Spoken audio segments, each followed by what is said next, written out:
Indian health care transformation, ये हमारी next news है।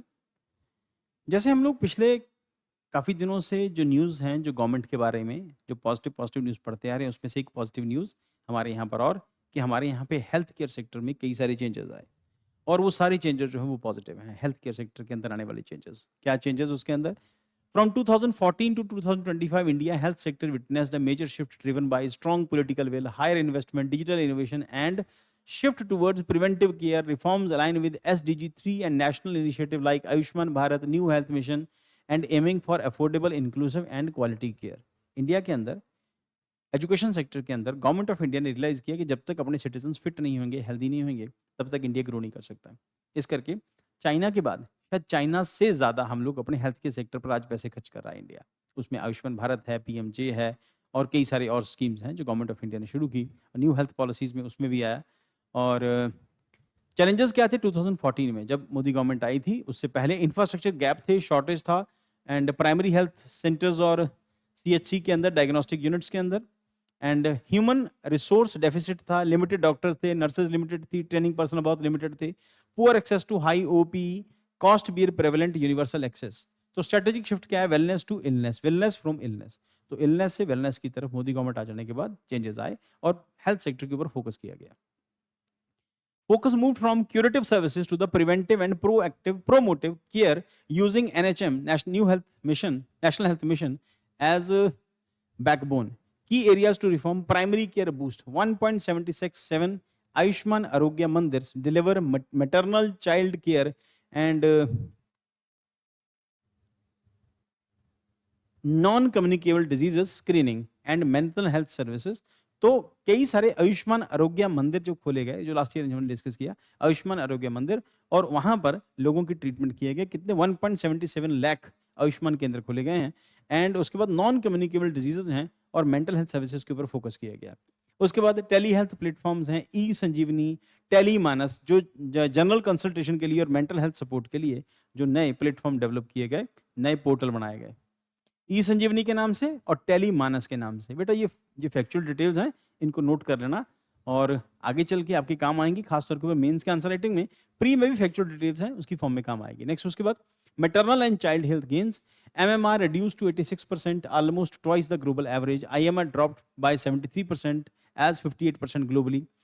और एंड NCD स्क्रीनिंग मतलब नॉन कम्युनिकेबल डिजीज स्क्रीनिंग, मास स्क्रीनिंग, MMR का मतलब मदर मोर्टेलिटी रेट है ना, माँ की मौत दर में भी कमी आई है और इन्फेंट मोर्टेलिटी रेट यानी कि बच्चों की मौत दर में भी कमी आई है।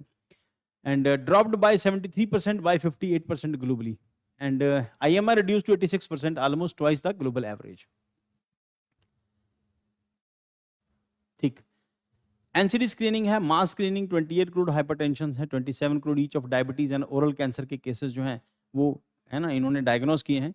And cancer checks, breast, cervical, oral cancer scaled up, vaccination and disease control mission Indradhanush immunized 5.46 crore children, 1.30 crore pregnant women. Indradhanush program के अंदर बच्चों को जो वैक्सीनेशन प्रोग्राम होता है, जो बर्थ के साथ ही मदर के लिए या बच्चों के लिए वैक्सीनेशन प्रोग्राम जो वो स्टार्ट हुए हैं। उसके बाद यू विन पोर्टल है, digitalise 42.75 crore vaccine doses and disease elimination है, polio and MNT mental health से जुड़ी हुई हैं एंड ट्रैकोमा 2024 काला आजार, ये सब जो बीमारियां हैं ये इंडिया से खत्म हो गई। Malaria 80% drop in the cases of in the cases and death.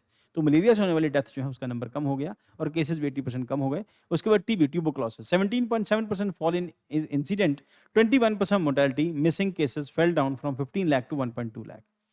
तो बहुत सारी चीजें। उसके बाद health finance and affordability, government health spend rose to 1.13% to 1.84% in GDP and WPE fell from, इसका एक बार देख लेना, मैं इसका टर्म भूल गया, मैं फेल फ्रॉम 62 to 39.4%।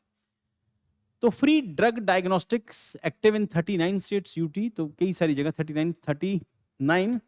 36 स्टेट्स और यूटीज के अंदर ये जो फ्री हेल्थ केयर जो फैसिलिटीज हैं प्लस मेडिसिन हैं ये प्रोवाइड करते हैं। उसके साथ साथ जो आप लोगों ने गौर किया होगा, ये जो प्रधानमंत्री जन औषधि केंद्र हैं जहाँ पर जो जेनरिक मेडिसिन है सस्ते रेट के ऊपर मिलती हैं, हो सकता है बहुत ज़्यादा इफेक्टिव नहीं हो, ब्रांडेड मेडिसिन जितनी अच्छी नहीं हो, बट खराब नहीं है, ठीक ठाक है, क्वालिटी उनकी एवरेज है।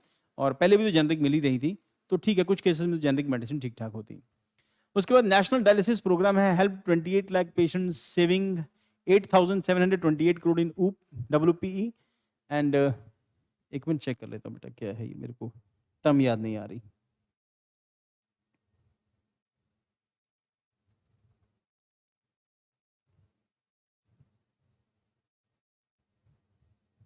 आउट ऑफ पॉकेट एक्सपेंडिचर, तो out of pocket expenditure, ambulance and MMU services reach remote areas, infrastructure and workforce expansion है।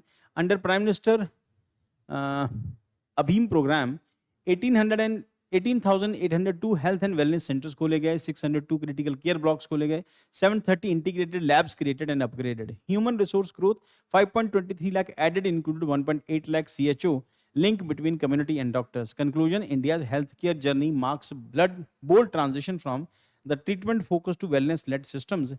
With digital tools, stronger infrastructure, targeted policies, these strides set the place for achieving universal health coverage and SDG health goals by 2030. तो ultimate target अपना वही है। तो आज की class में इतना ही करते हैं, बाकी कल कंटिन्यू करेंगे। Thank you for joining the class.